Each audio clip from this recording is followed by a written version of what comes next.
The interpretation of dreams, सपनों के रहस्यों की खोज। वियना शहर की ठंडी रात थी। बाहर सड़कों पर सन्नाटा पसरा हुआ था, लेकिन एक कमरे में अब भी रोशनी जल रही थी। कमरे की दीवारों पर किताबों की लंबी कतारें थीं, मेज पर अधूरी मैन्युस्क्रिप्ट्स बिखरी थीं और बीच में बैठे थे ऑस्ट्रियन न्यूरोलॉजिस्ट सिगमंड फ्राइड, एक ऐसे व्यक्ति जो मानव मन के सबसे गहरे रहस्यों को समझने की कोशिश कर रहे थे। फ्राइड केवल एक डॉक्टर नहीं थे, वे मनुष्य के भीतर छिपी उस दुनिया को पढ़ना चाहते थे जिसे लोग स्वयं भी नहीं समझ पाते। दिन भर वे रोगियों की बातें सुनते, कोई अपने डर के बारे में बताता, कोई बेचैनी के बारे में, तो कोई ऐसे सपनों के बारे में जो उसे रात भर जगाए रखते। फ्राइड को एक बात बार बार आश्चर्यचकित करती थी कि लोगों के सपने अक्सर उनकी वास्तविक जिंदगी से जुड़े होते थे। उसी समय उनके मन में एक विचार जन्म लेने लगा कि क्या सपने केवल कल्पना है या वे मन के भीतर छिपी सच्चाइयों का संकेत देते हैं।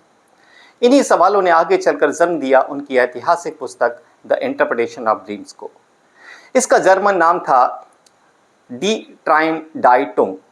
पुस्तक 1899 में प्रकाशित हुई, हालांकि उस पर 1900 की तिथि लिखी गई थी ताकि उसे 20वीं सेंचुरी की आधुनिक बुक के रूप में प्रस्तुत किया जा सके।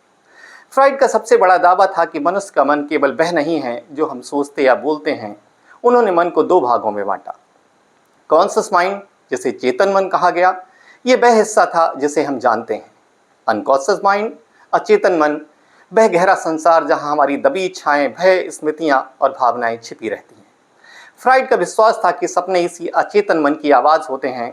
उन्होंने अपनी पुस्तक में एक पंक्ति लिखी, dreams are the royal road to the unconscious, अर्थात सपने अचेतन मन तक पहुंचने का राजमार्ग हैं। ये विचार उस समय बिल्कुल नया था। अधिकांश लोग सपनों को ईश्वर का संकेत, अंधविश्वास या व्यर्थ कल्पना मानते थे, लेकिन फ्राइड ने कहा कि हर सपना किसी न किसी इच्छा, विश फुलफिलमेंट की पूर्ति करता है। मनुष्य जिन इच्छाओं को समाज, नैतिकता या भय के कारण दबा देता है, वे सपनों में प्रतीकों के रूप में दिखाई देती हैं। फ्राइड ने अपने सिद्धांत को समझाने के लिए अपने ही सपनों का विश्लेषण किया। उनका सबसे प्रसिद्ध सपना था इल्माज इंजेक्शन ड्रीम। एक रात फ्राइड ने सपना देखा कि उनकी रोगी इर्मा बीमार है और उसका उपचार सही नहीं हुआ। सपने में डॉक्टर, दवाइयां और कई विचित्र दृश्य दिखाई दिए। उन्होंने निष्कर्ष निकाला कि सपना उनके भीतर छिपी चिंता और स्वयं को निर्देश सिद्ध करने से जुड़ा है। यहीं से उन्होंने सिद्धांत विकसित किया कि सपनों के दो स्तर होते हैं।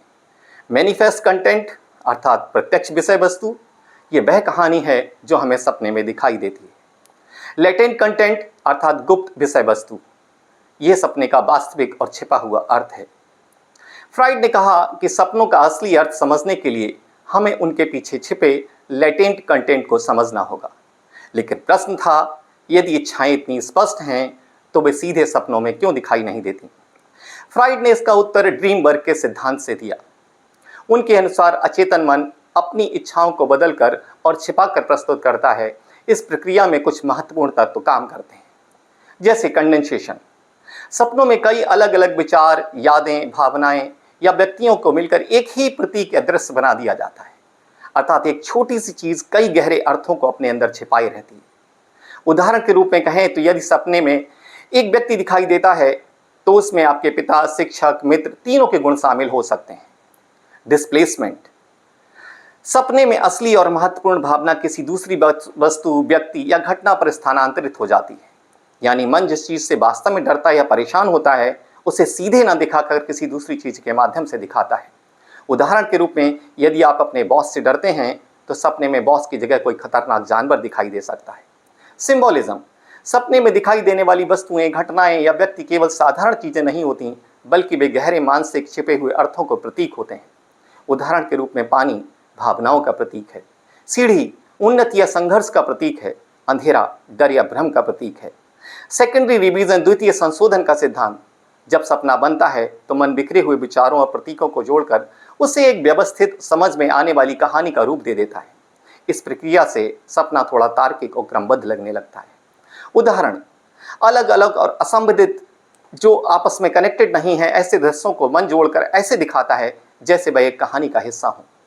फ्राइड के अनुसार सपनों में दिखाई देने वाली सीढ़ियां, दरवाजे, पानी, यात्रा या अंधेरे रास्ते केवल दृश्य नहीं होते, वे मन की छिपी अवस्थाओं के प्रतीक होते हैं। धीरे धीरे फ्राइड अपने सिद्धांतों को और गहराई से समझने लगे। इसी पुस्तक में आगे चलकर प्रसिद्ध ओइडिपस कॉम्प्लेक्स की नींव भी दिखाई देती है। ग्रीक मिथोलॉजी के कैरेक्टर ओइडिपस के आधार पर फ्राइड ने कहा कि बचपन में बच्चे अपने माता पिता के प्रति जटिल भावनाएं विकसित करते हैं। उनके अनुसार ये भावनाएं व्यक्ति के व्यक्तित्व और मानसिक संरचना को प्रभावित करती हैं। ये विचार अत्यंत विवादास्पद था। कई विद्वानों ने फ्राइड की आलोचना की। उन्हें लगा कि फ्राइड हर चीज को यौन इच्छाओं से, दबी भावनाओं से जोड़ते हैं। कुछ लोगों ने उनकी पुस्तक को अत्यधिक कल्पनाशील कहा, जबकि अन्य ने वैज्ञानिक क्रांति माना। सच्चाई यह है कि शुरुआत में पुस्तक को सफलता नहीं मिली। पिछले 6 वर्षों में केवल 6000 प्रतियां ही बिकीं। फ्राइड निराश हुए, लेकिन उन्होंने अपनी शोध को जारी रखा। उन्हें विश्वास था कि भविष्य में लोग उनके विचारों का महत्व समझेंगे।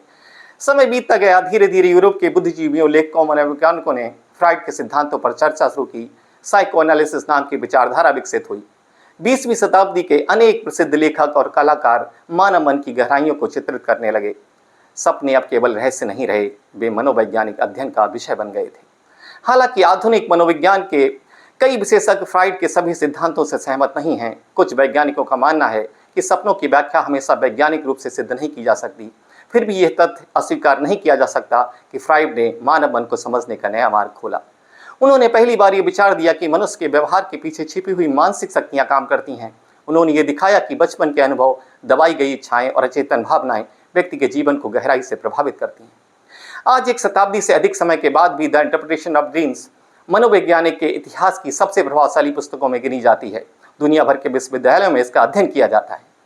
जब भी कोई व्यक्ति किसी अजीब सपने का अर्थ खोजने की कोशिश करता है, तब कहीं ना कहीं फ्राइड की वही पुरानी आवाज़ सुनाई देती है कि dreams are the royal road to the unconscious. और शायद यही कारण है फ्राइड की यह पुस्तक आज भी हमें आकर्षित करती है, क्योंकि हर सपना, चाहे कितना भी साधारण क्यों न लगे, हमारे भीतर छिपी किसी अनकही कहानी का संकेत हो सकता है। Thank you.